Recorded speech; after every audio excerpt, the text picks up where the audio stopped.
My name is Chloe Prescott and I'm 27 years old.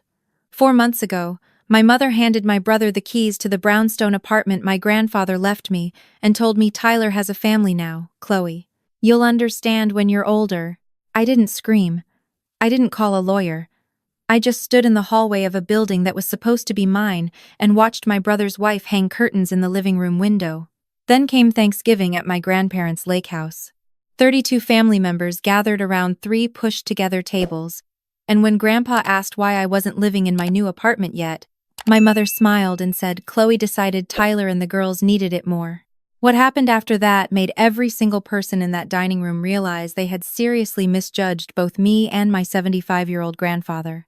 Before I go on, if you want to find out how this ends, take a second to like and subscribe, but only if you genuinely enjoy this kind of content.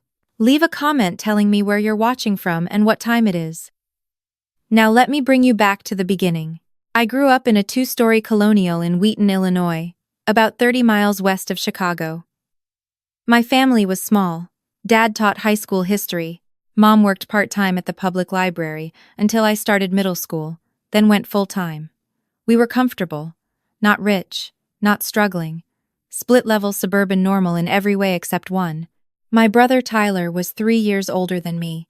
He had Mom's auburn hair, Mom's loud laugh, Mom's way of filling every room he walked into. I took after Dad's side. Brown hair, quiet voice, a habit of reading in corners while everyone else talked. Tyler was the headline. I was the footnote. It started early. If Tyler wanted the last slice of pizza, Mom would say, "Chloe, let your brother have it. He had practice today." If Tyler needed the computer for a school project and I was already using it, Mom would knock on the door and say, "Tyler's project is due tomorrow, honey. You can finish yours later. You're the understanding one." The understanding one. That phrase followed me like a shadow. When Tyler got a car for his 18th birthday, I got a used laptop for mine. When he needed money for spring break his junior year of college, Mom pulled it from the savings account that was supposed to be for both of us. When I asked about it later, she said Tyler needed a break. He worked so hard. You understand, right? I understood perfectly. Understanding was code for disposable. By 23, I'd built my own life. I worked as a UX designer for a tech company, remote position, good salary, my own apartment in Lincoln Park. But because I worked from a laptop in my living room, Mom never treated it like a real career. "When are you going to get a proper job?" she'd ask at Sunday dinners. Tyler just made junior partner at his firm. His wife Jenna stays home with the twins. That's a real life, Chloe. What do you have? Tyler married Jenna Holloway at 26. Twin girls, Lily and Rose, arrived a year later. He was living the blueprint Mom had drawn for both of us. I was the rough draft she never bothered to revise. Here's what Mom didn't know.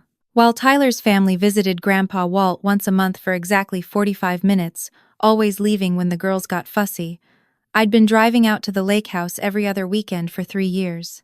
Grandpa and I would sit on the dock, drink coffee, and talk for hours. About Grandma, who passed when I was 16. About his years practicing law before he retired. About the books we were both reading. One afternoon, while we were watching the sun set over the water, he said something I didn't fully grasp at the time. "You've got your grandmother's patience, Chloe. She could sit still long enough to see what everyone else missed." I laughed. Grandpa didn't. Because Grandpa saw everything too. Every holiday where Tyler's family commanded the spotlight. Every phone call where Mom talked over me. Every small act of erasure, dressed up as common sense.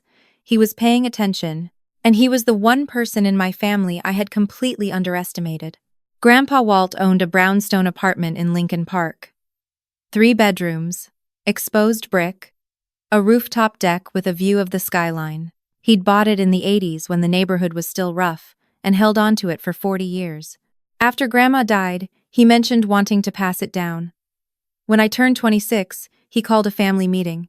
Just Mom, Dad, Tyler, and me, sitting in his living room at the lake house. "I want Chloe to have the apartment," he said. No fanfare, no build-up, just a statement.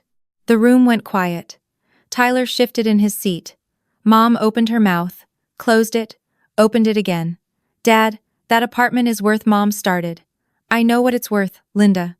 Grandpa's voice was calm but final. I've thought about this for 2 years. Chloe is responsible. She's independent. And she's the one who actually spends time with me. That's my decision. I remember my hands shaking. Not because of the money or the property. Because for the first time in 26 years, someone in my family had chosen me first. Mom's jaw was tight the entire drive home. She didn't speak until we pulled into the driveway. That apartment should go to Tyler, she said to Dad, loud enough for me to hear from the back seat. He has a family, 2 children. Chloe is single. She doesn't need 3 bedrooms. Dad said nothing. He never did. What I didn't know then was that Grandpa had already anticipated my mother. He'd drawn up a legal trust document with his former law partner. The apartment was placed in a trust with Grandpa as trustee and me as sole beneficiary. He'd also asked my mother to sign an acknowledgement that the apartment was designated for me and couldn't be transferred without my written consent. Mom signed it. She told me later she thought it was just paperwork. She always said that about things she didn't want to remember. For 2 months, I planned my move. Picked paint colors, measured for furniture, dreamed about waking up in a place that was truly mine. Then Tyler's landlord sold his rental building to a developer. And everything collapsed. I found out on a Wednesday. Not from Tyler, not from Mom, from Jenna's Instagram story. A boomerang of the twins jumping on a bed I didn't recognize, captioned "New Home Vibes" with a geotag. My apartment, my building, my address. I called Mom immediately. "Oh, honey, don't overreact." Her voice was syrup sweet. Tyler's family was about to be homeless. The developer gave them 60 days. You know how impossible the rental market is right now with 2 toddlers? I felt the floor tilt. They're living in my apartment? Just temporarily, until they find something. She paused. You have your own place, Chloe. You're comfortable. Tyler has 2 little girls who need stability. You're the understanding one. There it was. I drove straight to the brownstone. Jenna answered the door, holding Rose on her hip, Lily clinging to her leg. The living room was already furnished.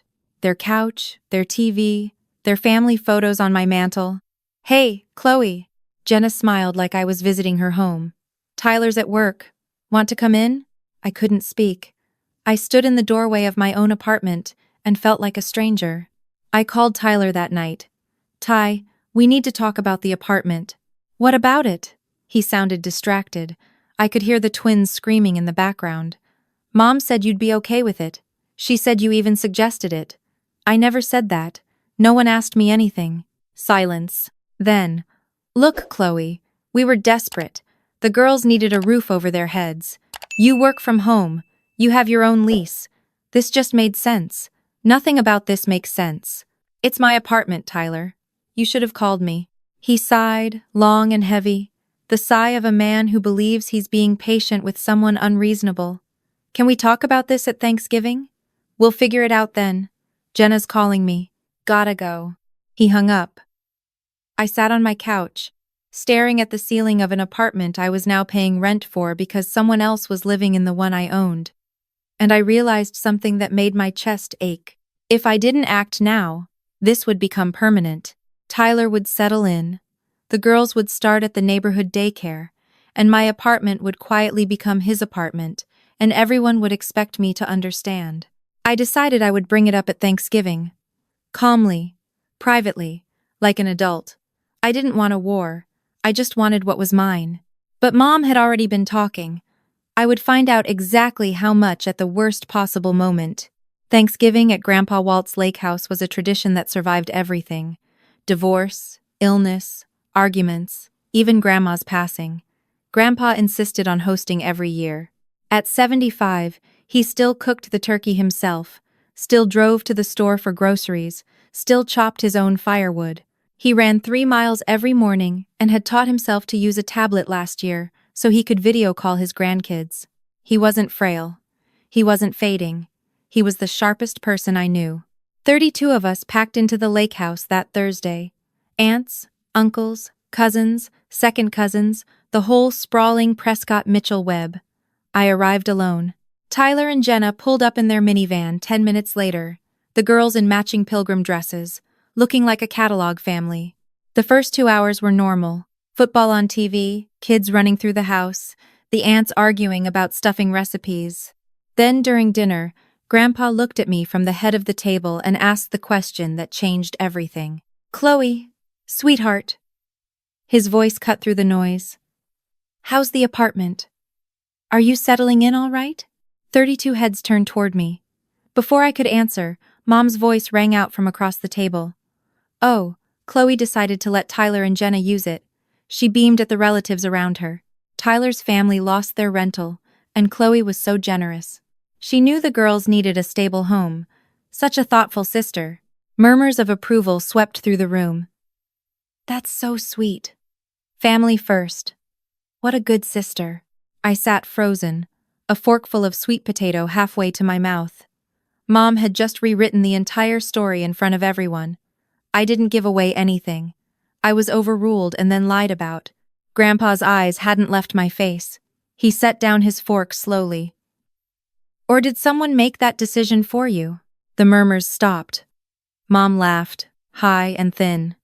"Dad, what a question. Of course it was Chloe's idea. She's always been the understanding one. I'm asking Chloe." Grandpa's gaze was steady. "Not you, Karen." Every conversation at the table died.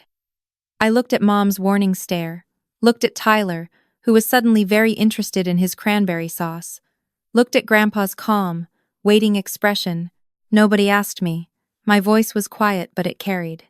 I found out from Jenna's Instagram. They'd already moved in. I tried to get the apartment back. Mom told me Tyler's family needed it more because I'm single and I don't have kids. Grandpa repeated the word. Single. Like he was tasting something bitter. "And that means your property isn't your property?" Mom stood up fast, her chair squealing against the hardwood. "This is a family matter. We don't need to discuss real estate at Thanksgiving dinner. You announced to this entire table that Chloe gave away her apartment." Grandpa's voice didn't rise. It didn't need to. If that's not true, the correction should happen in front of the same people who heard the lie. I looked at my grandfather and saw him clearly for the first time. This wasn't the gentle old man who told fishing stories and made pancakes on Saturday mornings. This was a retired attorney who had spent 40 years in courtrooms. He'd been watching. He'd been preparing. And his moment had arrived. Grandpa turned to my mother fully. "Karen, do you remember coming to me last spring, after I announced the apartment would go to Chloe?" Mom's face went pale. "Dad, please. Not here. You came to my house alone, on a Tuesday. You sat in my kitchen and told me you were worried about Chloe, that she seemed overwhelmed, that maybe she wasn't ready for the responsibility of property ownership. I felt like I'd been punched." She said, "What?" "And then you asked me to change the trust, to put Tyler's name on it instead, or at least add him as co-beneficiary, because he has a family, and Chloe is just, what was the word you used?" Mom's lips pressed together. "Dad. Unattached." Grandpa nodded. "You said Chloe was unattached, and didn't need the space." Whispers erupted around the table. Aunt Diane's hand covered her mouth. Uncle Paul was staring at my mother like he'd never seen her before. "I said no," Grandpa continued. "I told you the apartment was Chloe's and that was final. And you agreed. You signed a document acknowledging that." Tyler's head snapped up. "What document?"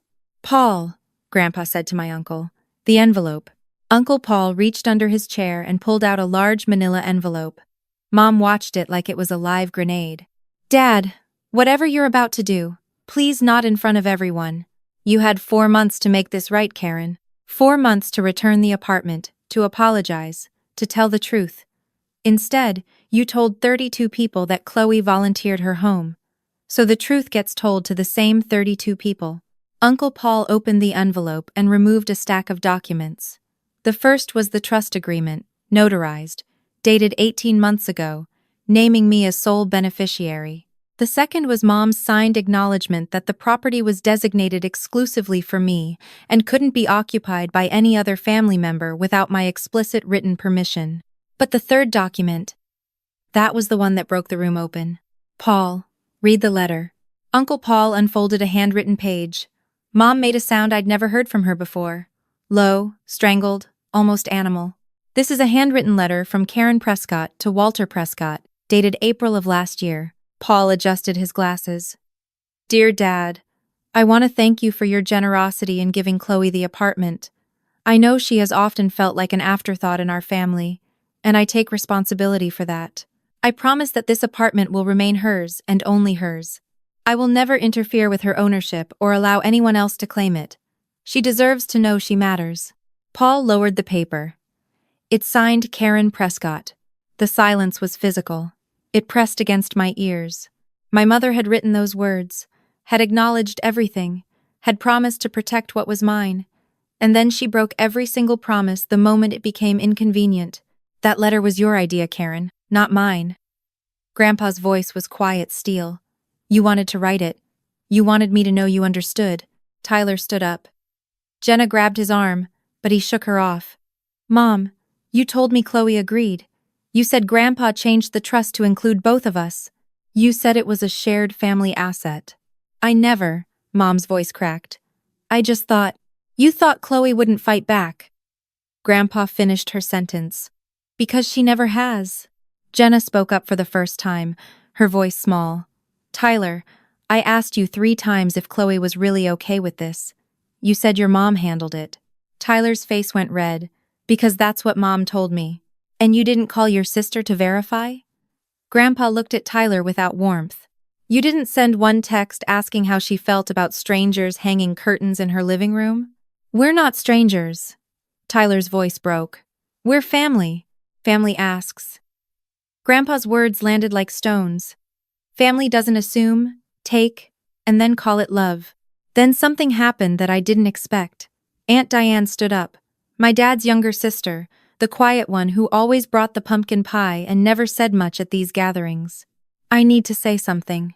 Her voice was shaking. I watched this same thing happen when we were kids.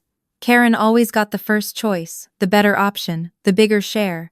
And when I complained, Mom and Dad told me to be more understanding. She looked at Grandpa, and her eyes were wet. You did this too, Dad. Karen was always your favorite. And I spent years accepting that. The room went completely still. Grandpa closed his eyes. For a long moment, he didn't speak. When he opened them, they were bright with something that looked a lot like regret. You're right, Diane. His voice was rough. Your mother and I weren't always fair to you. I've spent the last decade trying to make amends for that, privately, in ways I should have made public a long time ago. He turned to face her fully. I'm sorry. I should have said this in front of the family years ago. You deserved better from me, and I failed you. Aunt Diane pressed her hand to her mouth. Several cousins were crying. Uncle Paul put his arm around his sister.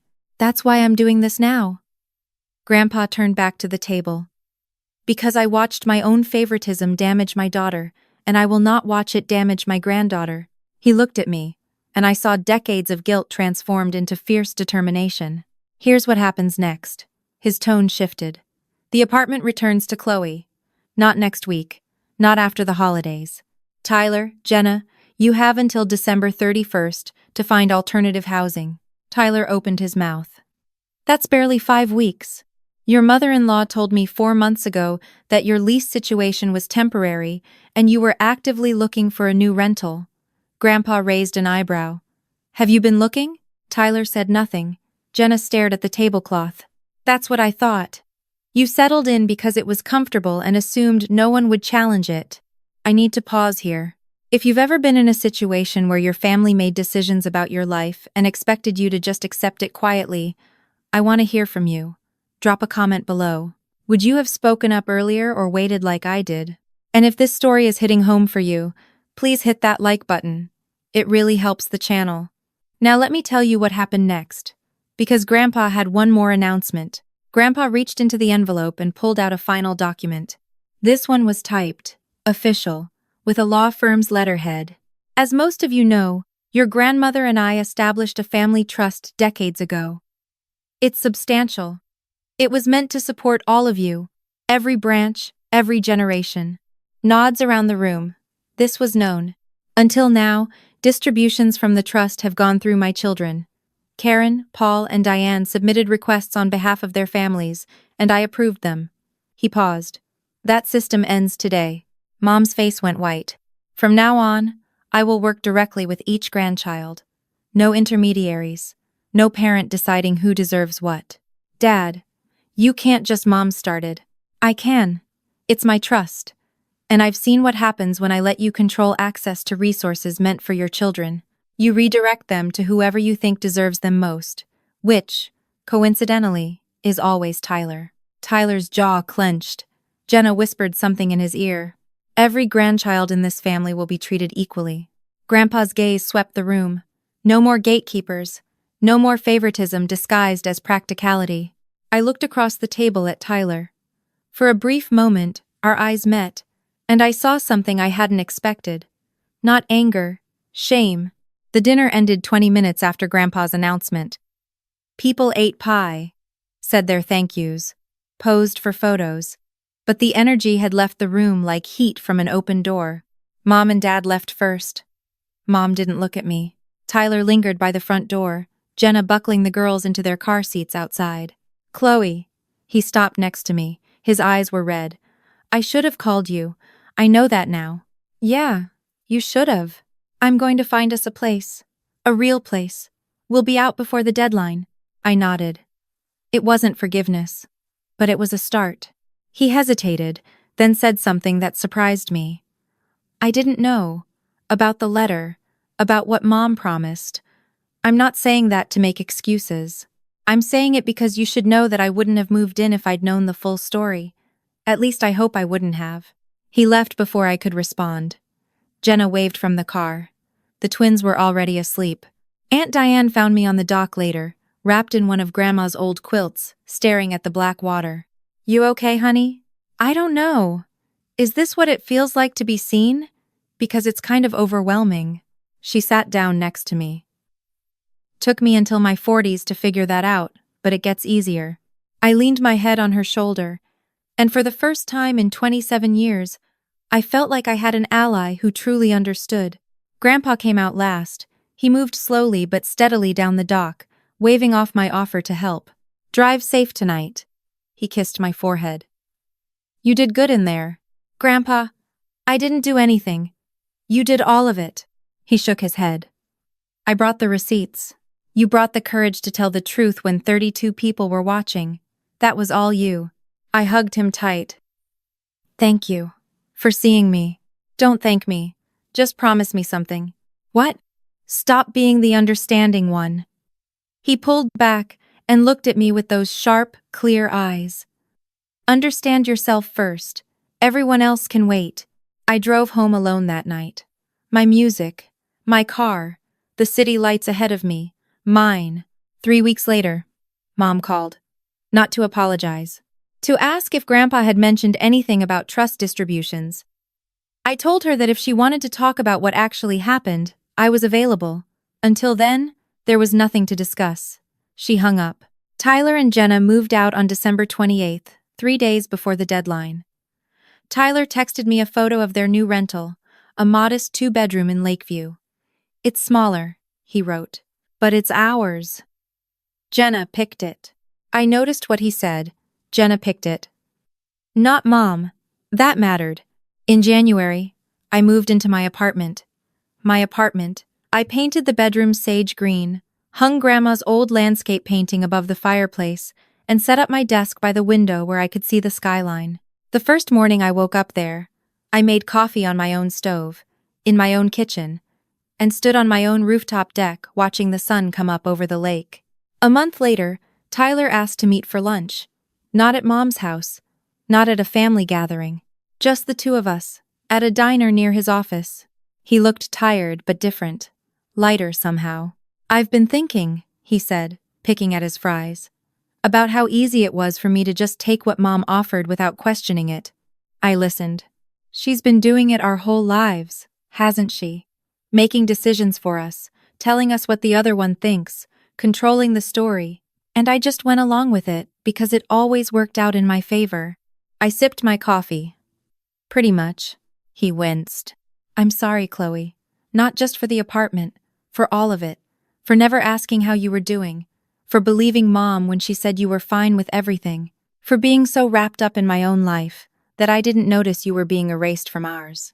It was the most honest thing my brother had ever said to me. I didn't cry. I had enough of that. Thank you, I said. That actually means something. We're not close yet. We might never be the way some siblings are, but we talk now. Real conversations, not filtered through Mom. He calls me directly when something comes up. Jenna sends me photos of the girls. Last week, Lily made me a drawing of a house with a brown-haired stick figure standing on the roof. That's Aunt Chloe, she said. She lives on top of the world. Mom and I are complicated.